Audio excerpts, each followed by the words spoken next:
नर्मदे हर जय श्री राम। ये है सुतीक्ष्ण मुनि आश्रम, भगवान राम पथगमन पर ये पड़ता है। और चलिए आश्रम पर संत भगवान हो उनके करते हैं दर्शन। अच्छा ये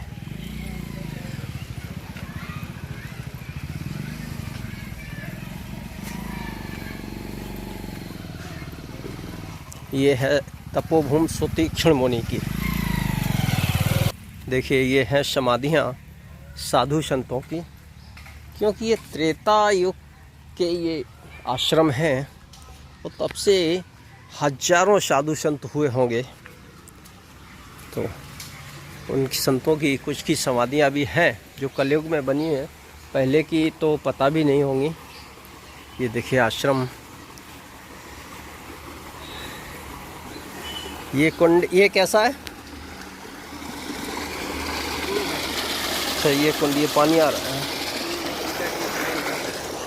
अच्छा इसमें सीता जी ने स्नान किया था इस कुंड में। सुतीक्ष्ण मुनि की, हाँ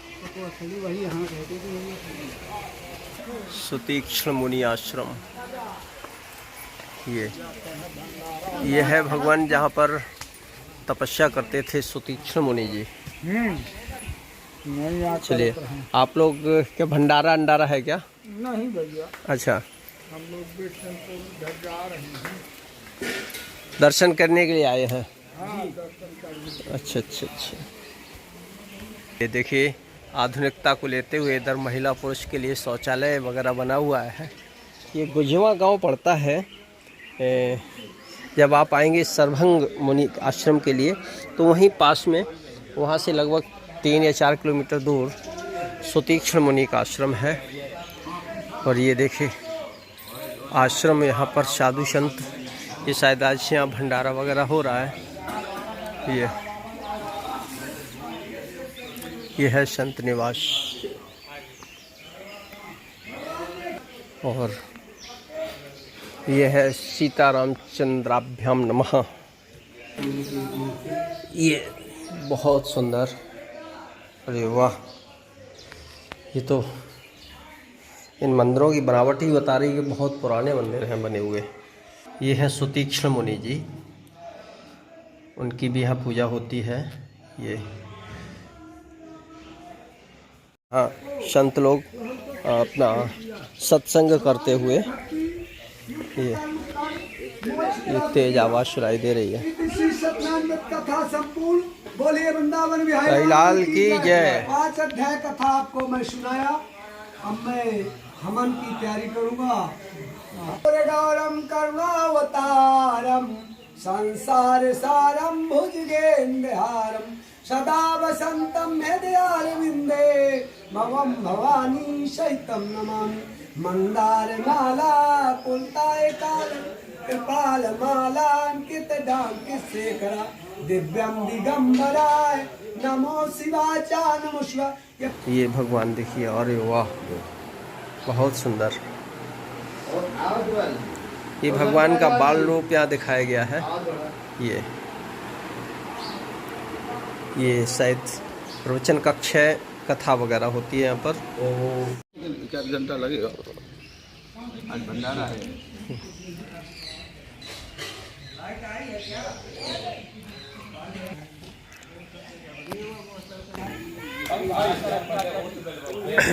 ये भंडारा तैयार हो। जय सिया राम, जय जय सिया राम, जय सिया राम, जय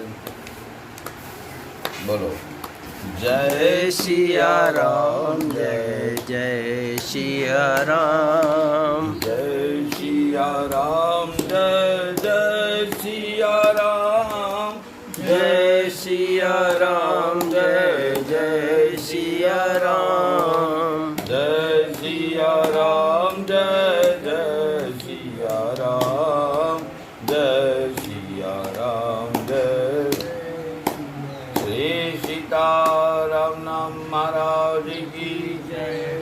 ध्यान पूर्वक सुनिए। जी जिस पावन भूमि में आप लोगों का पदार्पण हुआ, ये सुतीक्षण जी की तपस्थली है, सुतीक्षण मुनि आश्रम। जी सुतीक्षण जी अगस्त्य जी के शिष्य थे। रामचरितमानस में बाबा गोस्वामी तुलसीदास जी लिखते जी। हैं, मुनि अगस्त्य कर शिष्य सुजाना, नाम सुतीक्षण रति भगवाना। जी। ये मुनि अगस्त्य के शिष्य थे। जी जी मुनि अगस्त्य कर शिष्य सुजाना, सुजान कहते हैं बुद्धिमान। जी वैसे सुतीक्षण का अर्थ होता है सूधन तीक्षण, जिसकी तीक्ष्ण बुद्धि हो, जिसकी तेज बुद्धि हो, उसे जी। सुतीक्षण कहते हैं। जी जी सुतीक्षण का दूसरा अर्थ होता है, सु कहते हैं शुभता को, जी और तीक्ष्ण कहते हैं जिसकी बुद्धि संसार को भेद करके ईश्वर में समर्पित हो गई हो। जी जब हमारी बुद्धि संसार में लगती है तो मंद हो जाती है, कमजोर पड़ जाती है, जी और संसार को छोड़ करके जब ईश्वर में लगती है तो बुद्धि तीक्ष्ण होती है। जी सुतीक्षण की बुद्धि छोटे से परमात्मा में लगी है, इसलिए इतनी तीक्ष्ण हो गई है कि एक बार गुरुदेव पढ़ाते हैं, सुतीक्षण को याद हो जाता है। अल्पकाल में सुतीक्षण ने समस्त वेद विद्याओं का अभ्यास कर लिया। जी गुरुदेव बड़े आनंदित होकर के हृदय से लगाए और कहा कि सुतीक्षण, मेरी इच्छा है तेरे जैसा तीक्ष्ण बुद्धि का विद्वान धर्म का प्रचार करेगा तो काफी लोगों को कल्याण करेगा। जी सुतीक्षण जी गुरुदेव के चरणों में प्रणाम किए। गुरुदेव, जब मैं आपके पास आया था मेरे पास एक भी शब्द नहीं था, जो प्राप्त हुआ वो आपसे प्राप्त हुआ।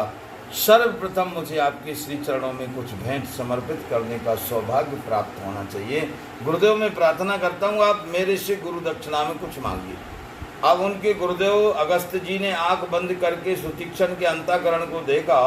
इनके हृदय में भगवान को प्राप्त करने के लिए तीव्र भक्ति योग की धारा चल रही थी। जी इतनी तलफन थी, इतनी वेदना थी, इतना भयंकर विरह था, ईश्वर की ओर इतनी तीव्रता से दौड़ रहे थे अंतःकरण से कि गुरु जी को विश्वास हुआ कि इनका अंतःकरण का वेग इतना प्रबल है कि ये हमसे पहले परमात्मा से मिल जाएंगे।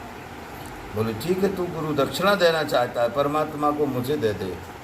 ईश्वर का दर्शन मुझे करा दो सुतीक्षण, यही तुम्हारी गुरु दक्षिणा है। सुतीक्षण जी के प्रेम की परिपक्वता का प्रमाण यहीं से शुरू होता है। जगत में एक परंपरा है, गुरु शिष्य को परमात्मा से मिलाता, लेकिन आज अगस्त जैसा गुरु सुतीक्षण के अंतरंग वेग को देख करके कहता, तू मुझे ईश्वर से मिला दे, यही तेरी गुरु दक्षिणा। किसकी चावल अब विचार करते हैं कि ईश्वर मुझे कहाँ मिलेगा। निर्णय लिए मैं भारत भूमि में भ्रमण करूंगा। भारत भूमि में भ्रमण करते हुए सुतीक्षण जी यहाँ पधारे जहाँ आप लोग आए, और जैसे इस भूमि में प्रवेश हुए सुतीक्षण के हृदय में भगवान का प्रकट हो गया। मन का कनेक्शन तो इनको पहले से लगा था भगवान के श्री चरणों जी। वनवास काल में प्रभु श्री राम चित्रकूट पधारे, अयोध्यावासी पीछे पड़े। भगवान मना कर रहे हैं, तुम लोग अपने घर का काम देखो, लोग मानने को तैयार नहीं।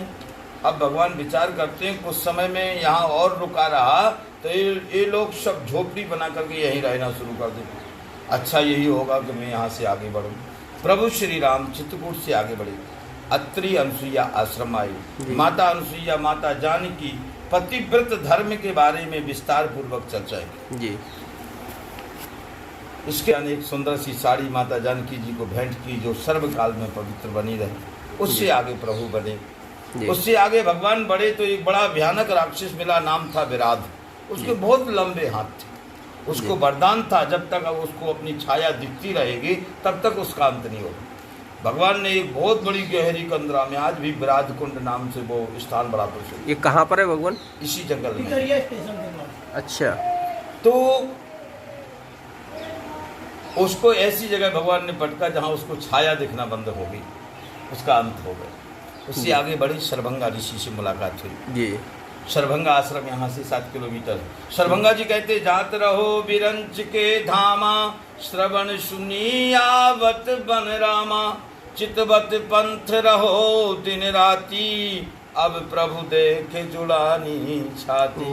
प्रभु में जा रहा था, आपका आगमन सुना, मैंने अपने शरीर को रख रखा था। वैसे तो इंद्र मुझे विमान लेकर के लेने के लिए आया था, ब्रह्म के पार्षद आए थे, लेकिन मैंने सुना कि परब्रह्म इसी जंगल में है, तो मैं उनको वापसी किया कि मैं परब्रह्म का दर्शन करके आऊँगा।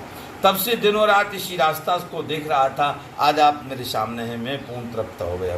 भगवान में जाऊंगा ये तो निश्चित है, सरभंगा जी कहते हैं, लेकिन आगे का मार्ग आपको सुतीक्षण जी से प्राप्त होगा। वाल्मीकि अच्छा। रामायण में वर्णन आता है, जी, जी। सुतीक्षण से महाभाग, आपके महान भक्त सुतीक्षण जी थोड़ी दूरी में विराजमान।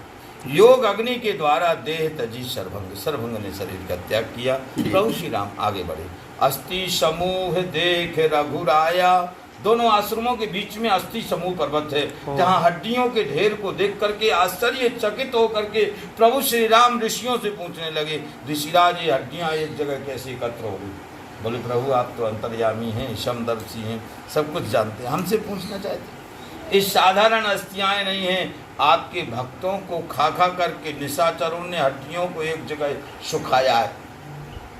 निश्चर निकर सकल मुनि खाए, अब तो भगवान की आंखों से आंसू झरने लगे। मेरे रहते हुए मेरे भक्तों के साथ में इतना बड़ा दुराग्रह, आज मैं प्रतिज्ञा करता हूँ निश्चरहीन करो मई, भुज उठाए प्रणकीन, सकल मुनन के आश्रम जाए जाए सुख दीन। भगवान प्रतिज्ञा कर लिए, निशाचरों को पृथ्वी में नहीं रहने दूंगा, प्रत्येक ऋषि मुनि महात्माओं के आश्रम में जा जा करके उनको सुख पहुंचाऊंगा। प्रभु श्री राम यहाँ पधारे।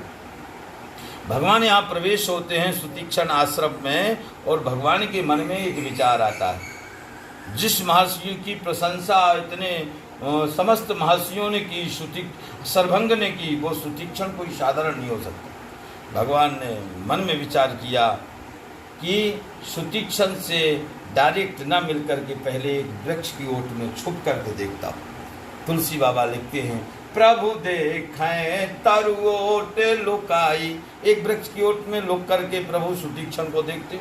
वो वृक्ष मंदिर के पीछे है, अर्जुन का वृक्ष अभी भी है, अभी भी है। वो वृक्ष में इतना बड़ा चमत्कार है, आज भी अनेक देवी देवता अपने आप प्रकट होते हैं और अपने आप लुप्त होते रहते हैं। आप लोग देखिएगा, कहीं गणेश जी, कहीं विनायक जी, कहीं गरुण जी, कहीं हनुमान जी, कहीं राम लक्ष्मण जानकी। लोग कहते हैं प्रभु श्री राम ने इसी वृक्ष को स्पर्श किया था। तुलसी बाबा लिखते हैं, प्रभु देखें तरु ओट लुकाई, एक वृक्ष की ओट में लुक करके प्रभु सुतीक्षण को देखते। सुतीक्षण को ऐसी भक्ति चढ़ी है, सुतीक्षण जी अपने आप को भूल गए। दिशी अरु विदिशी पंथ नहीं सूझा, को में चलऊ कहा नहीं बूझा, कबहू की फिर पाछे पुनि जाई, कबहू की नित्य करे गुण गाई। कभी आगे जावे, कभी पीछे, कभी दाएं, कभी बाएं, कभी नृत्य करने लग जावे, कभी रोने लग जावे। मैं कौन हूँ, कहाँ से आया हूँ, मेरा नाम क्या है, मुझे जाना कहाँ है पता नहीं। दीवाने हो गए, मस्ताने हो गए प्रभु की भक्ति में। प्रभु वृक्ष की ओट में से देख रहे हैं, मन में सोच रहे हैं कि मैं कैसे जाऊं सुतीक्षण के पास। ऐसा विलक्षण भक्त, जैसा ऋषियों ने बताया उससे भी कुछ कई गुना आगे इनकी स्थिति नजर आ रही है।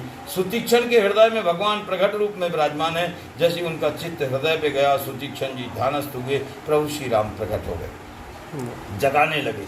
मुनहि राम बहु भांति जगावा, जाग न ध्यान जनत सुख पावा। उठो महाराज, मैं आ गया हूँ, मैं वही हूँ जिनका आप ध्यान कर रहे हो। मुनहि राम बहु भांति जगह, बहुत प्रकार से जगाया, नहीं जगे तो भगवान ने सोचा कि अब मुझे कुछ चमत्कार दिखाना पड़ेगा। तो यहाँ कहते हैं प्रभु श्री राम चतुर्भुज रूप में प्रकट होते। तुलसी बाबा लिखते हैं, भूप रूप तब राम दुरावा, हृदय चतुर्भुज रूप दिखावा। जैसे चतुर्भुज रूप में हृदय में भगवान प्रकट हुए, मुनिया कुलाय उठा तब कैसे, विकलहीन मणि फनी वर जैसे। ऐसे अकुला गए ऋषिराज जैसे मणिधारी सर्प की मणि गायब हो गई हो। अकुला करके आंख खोला, देखा सामने परमात्मा है। चरणों में गिर पड़े, परौ लकुटीब चरणन लागी, प्रेम मगन मुनि बड़े बड़े भागी। चरणों में गिर पड़े, भगवान उठा करके हृदय से लगाए, कभी सिर को सहलाते, कभी पीठ को सहलाते, बार बार मन में विचार करते, भगवान पता नहीं इनने कितने दिन से पानी भी पिया होगा कि नहीं, ये अपने आप को भूल गए, कितने दिन से सूखी पत्ती खाई होगी कि नहीं। सुतीक्षण जी स्तुति करते हैं, बार बार भगवान कहते हैं आपकी जो मर्जी हो आप मांगो, आज मैं सर्वस्व देने को तैयार हूँ। सुतीक्षण जी हाथ जोड़े, भगवान क्षमा करना, मैंने कभी मांगा नहीं, मुझे मांगना आता नहीं। मैं आज तक मेरी बुद्धि इस जगत में इस निष्कर्ष पे नहीं पहुंची, समझ ना पारे झूठ का साचा दुनिया में सत्य क्या है असत्य क्या है, मुझे समझ में नहीं आता प्रभु।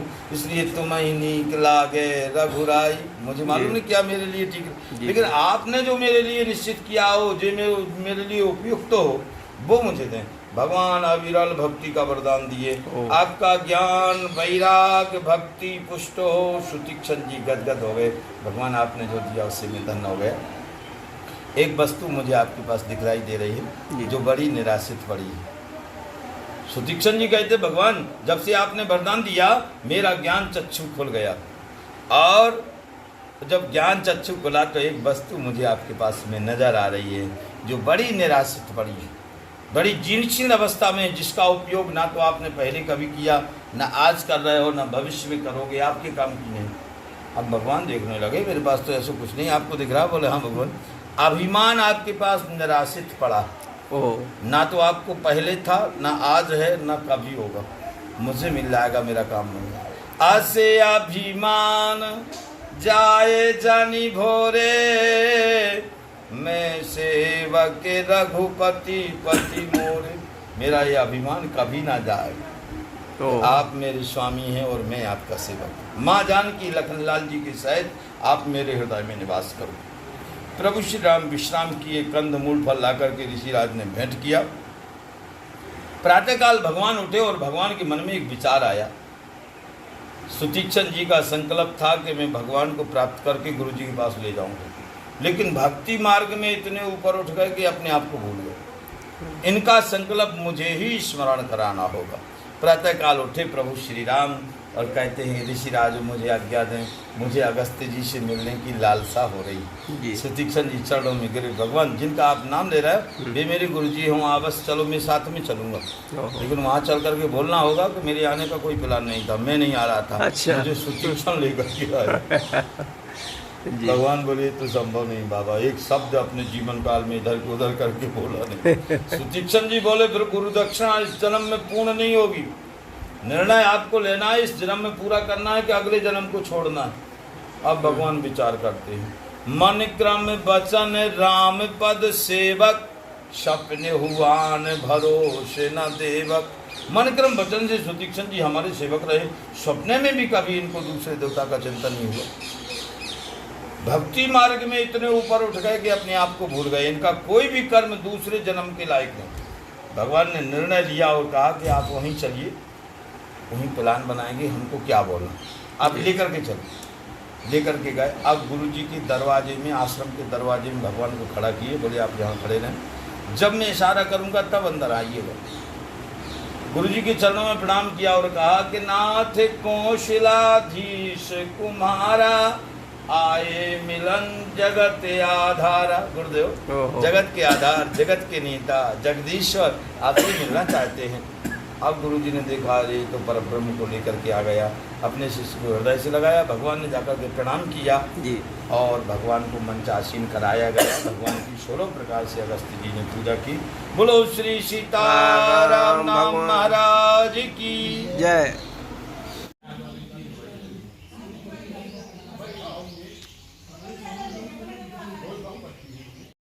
प्रभु जी अपना शुभ नाम? मेरा छोटा सा नाम है, संतों का दिया हुआ, मुझे रामेश्वर दास। रामेश्वर दास जी कहते हैं। तो आप यहाँ कितने वर्षों से हैं? 7 वर्ष मुझे हो गया है, 7-8 साल। अच्छा, 7 वर्ष भी। इसके पहले चित्रकूट में था जी। बड़े महाराज जी करीब 50 वर्ष यहाँ सेवा की, इसी साल उनका शरीर पूरा हुआ। जी। चलिए, तो बहुत अच्छा लगा आपसे मिल करके। और सुतीक्षण जी के बारे में काफ़ी कुछ, इतना मानस पढ़ते हैं लेकिन इतना गहराई से नहीं सोचा था कभी, और न समझा था। सही अलौकिक ऋषियों की कथा है जी। एक और कथा बड़ी प्रचलित है संतों के बीच में जी। पुनि पुनि चंदन पुनि पुनि पानी, सड़ गए सालग्राम अब काहू जान। कहते हैं सालग्राम भगवान की सेवा अगस्त आश्रम में होती थी। अगस्त्य जी कहीं जाने लगे, सुतीक्षण जी छोटे थे, उनसे कह करके गए सुतीक्षण ने सालग्राम भगवान को स्नान करवा देना, कुछ पवा देना। सुतीक्षण ने भगवान की सिंहासन उठाई, भगवान से कहा भगवान सुना है, गुरुदेव का बोल करके गए। अब मेरी बात सुनो, गुरुजी तो चले गए, मेरी बात सुनो। गुरुजी ने कहा है आपको स्नान करवाना है, कुछ पवाना है। मैं स्नान करूँगा, आपको करवाऊँगा, बहुत समय लगेगा, इसलिए दोनों साथ साथ चलते। हाँ। वहीं आप स्नान कर लेना, मैं कर। अच्छा। स्वयं स्नान करे, भगवान को स्नान करवाए। ऊपर देखा जामुन पकी हुई। भगवान से प्रार्थना की कि देखो भगवान, गुरुजी आज आश्रम में है नहीं, और बनाने के कतई मूड में मैं हूँ नहीं। अच्छा। आज बनाऊंगा नहीं जी। इसलिए जाइए, गुरुजी ने कहा था कि कुछ पवाना है तो जामुन पा करके आइए। जामुन मैंने देख लिया, हाँ। इसको पा करके आइए। और सुनो, ऐसा नहीं कि केवल अपना भर पाना है, मेरे लिए भी। मुझे भी कुछ गिराता है। अब ऐसा लिया सालाग्राम भगवान को, बोले भगवान आप सोच रहे होंगे वो इतनी दूरी जामुन लगे, मैं जाऊंगा कैसे? बोले इसका टेंशन नहीं पाल रहा हूँ, वहाँ तक भेजने की जिम्मेदारी मेरी। हाथ में लिया सालाग्राम, भगवान को उछाल दिया। अब भगवान गंगा जी में गिर गए। सुतीक्षण जी प्रार्थना करते, ओ भगवान जी अभी अभी आपको स्नान करवाया हूँ, आप फिर स्नान करने लगे। बाहर निकलिए, गुरु जी का आगमन का समय है। गुरु जी गुस्सा हो गए। भगवान मैं गुरु जी को क्या जवाब दूंगा? गुरु जी छोटे थे, बार बार रोए, भगवान बाहर आ जाओ। खूब प्रयास किए ढूंढने का, नहीं मिला। अरे भगवान मैं कैसे जाऊँगा? बहुत रोए। रोते रोते दृष्टि बड़ी जामुनों के ऊपर। दिमाग में आया कि थोड़ी देर के लिए बात संभल सकती है। जामुनों को धोया, चंदन लगाया, फूल तुलसी चढ़ाया, ले आया आश्रम। जामुन रख दिए, जामुन रख दिए उससे। जी। और उस जमाने में लाइट तो हुआ नहीं करती थी। संत लोग सवेरे उठ जाते, प्रातः 4 बजे उठे, अगस्त जी स्नान करे और भगवान को जैसे स्नान करवाया, हाथ में जल लेकर के सहलाया। सोई गुठली हाथ में आ गई, छिलका बाहर निकल आया। बुलाए सुतीक्षण जरा इधर आओ, देखो इन सालग्राम भगवान ने कहा हो गए हो। सारी घटना बताई। गुरु जी में कल ले गया था, स्नान करवाया। उनसे कहा जामुन खा करके आओ। जामुन तो खाए ना, गंगा जी में घूम गए। बोले तू इसी वक्त मेरे आश्रम से बाहर निकल जा, भगवान को लेकर के आना, अन्यथा मेरे आश्रम में कदम मत रख। सुतीक्षण जी रोते हुए, भगवान मुझे आप कहाँ प्राप्त होंगे? आप गायब हो गए, गुरु जी ने मुझे आश्रम से निकाल दिया, मैं कहाँ जाऊँ? चलते चलते सुतीक्षण जी यहाँ पधारे जहाँ आप लोग आए। और जैसे इस भूमि में प्रवेश हुए, सुतीक्षण के हृदय में भगवान प्रकट। सुतीक्षण जी तप कर रहे थे, तब की कुछ घटना बता रहा हूँ। सुतीक्षण जी तप कर रहे थे, तभी एक शिकारी यहाँ से निकलता था, वो पक्षियों को लेकर के जा रहा था। सुतीक्षण जी की दृष्टि पड़ी, उसको बुलाया, इधर आए, पक्षी आज़ाद होते हैं, तूने कहाँ से पकड़ रखा? उसने बताया कि महाराज जी इससे मेरा पूरा पैतृक धंधा है, मेरा पूरे परिवार का पालन पोषण होता है। बोले तेरे परिवार के पालन पोषण के लिए खजाने की चाबी मैं तुझे दूंगा, तू तो पक्षियों को आज़ाद कर दे। अच्छा एक काम कर, तू पक्षी फंसा रहा है तो एक 4 पैर वाला पक्षी तू मेरे लिए फंसा दे। बोले महाराज जी मैं प्रतिरोध फंसाता हूँ, एक आपको फंसा दूंगा, मुझे कोई दिक्कत नहीं। सवेरे गया, जाल फैलाया, चुन डाला, इंतजार किया, 4 पैर की पक्षी नहीं आया। उसने प्रतिज्ञा कर ली आज शाम तक नहीं आएगा तो मैं अपने आप को चिता जला करके भस्म कर दूंगा। पहले सत्य था, धर्मी के 4 पैर होते हैं, उससे प्रथम चरण होता है सत्य। जी आज भगवान विचार करते हैं, मेरा सुतीक्षण मेरी भक्ति में ऐसे दीवाने हो गए कि अपने आप को भूल गए। कितने दिन से भोजन नहीं किए, कितने दिन से पानी नहीं पिए, उनके मुख से वाणी निकली है कि 4 पैर का पक्षी लेकर गया। 4 पैर के पक्षी की रचना नहीं, यदि मैं नहीं गया तो उसके हृदय पे क्या बीतेगी। ये शिकारी इतना ज्ञानी है, इसको ये भी पता नहीं है कि 4 पैर की पक्षी की आज तक रचना ही नहीं हुई तो आएगा कैसे। लेकिन वास्तव में इसको पता नहीं। उसने कहा महात्मा कह रहे हैं तो होता होगा। तो इसके प्राणों की रक्षा के लिए और महर्षि की बात को पालन करने के लिए मुझे जाना ही पड़ेगा। भगवान 4 पैर का पक्षी लेकर के अवतार ले लिए, 4 पैर का पक्षी बन करके अवतरित हो गए। तो जहाँ वो जाल फैला रखा था वहाँ चुगने लगे। उसने देखा अगर वो तो पक्षी आ गया, जम को लेकर के ढूंढा और पक्षी को फंसाया, ले आया महाराज जी के पास। महाराज जी ये 4 पैर का पक्षी खजाने की चाबी आप मुझे दो। महाराज जी के तो आनंद का ठिकाना नहीं रहा। भगवान को बैठाला, थोड़े थोड़े गए, जल भर कर गिलाए, चरण 2 चरणामृत लिया। भगवान से कहा भगवान देखो मुझे कोई भ्रम नहीं हो सकता, मैं जानता हूँ 4 पैर का पक्षी रचा नहीं गया दुनिया में, जो आएगा वो मेरा परमात्मा होगा। आपको मालूम है ना, जब से आप पानी में गायब हो गए तब से गुरुजी ने मुझे आश्रम से निकाल दिया, तब से यहाँ बैठा हूँ। अच्छा, अब चलते हैं अब चलो गुरु जी के पास। गुरुजी के पास। गुरुजी ने देखा कि अखंड ब्रह्मांड का नायक परब्रह्म परमात्मा कितना कृपा का सागर है। एक छोटे से शिष्य के कहने पर 4 पैर का पक्षी बनने में भी हिजक नहीं किया। भगवान को चौकी पे बिठाला गया। धूप दीप से अगस्त जी ने आरती पूजा की स्तुति की। भगवान वो शिकारी देखता रहा है, ऐसा चिड़िया के अंदर क्या है। वो महात्मा भी चरण धो रहे थे। बोले महाराज थोड़ा सा जल हमको भी दो, हम भी चिड़िया के पाँव धोएंगे। जैसे ही पास में गया, भगवान हाथ में शंख चक्र गदा पद्म धारण करके प्रकट हो गए। बोले सुन, तू अभी मुझे छूना नहीं, तेरे कुछ संस्कार शेष रह गए। आगे मैं अयोध्यापुरी में महाराज दशरथ के यहाँ राम रूप में अवतरित होऊंगा। तेरे शरीर का भी परिवर्तन होगा, तू जाकर के केवट बनेगा, तब तुझे मेरे चरण पखारने का सौभाग्य प्राप्त होगा। अभी तू रहने दे। बोलो श्री सीताराम। ये भगवान ग्रंथों में है कथा। आनंद रामायण। आनंद रामायण में। अच्छा, आनंद रामायण की एक कथा है। जय हो।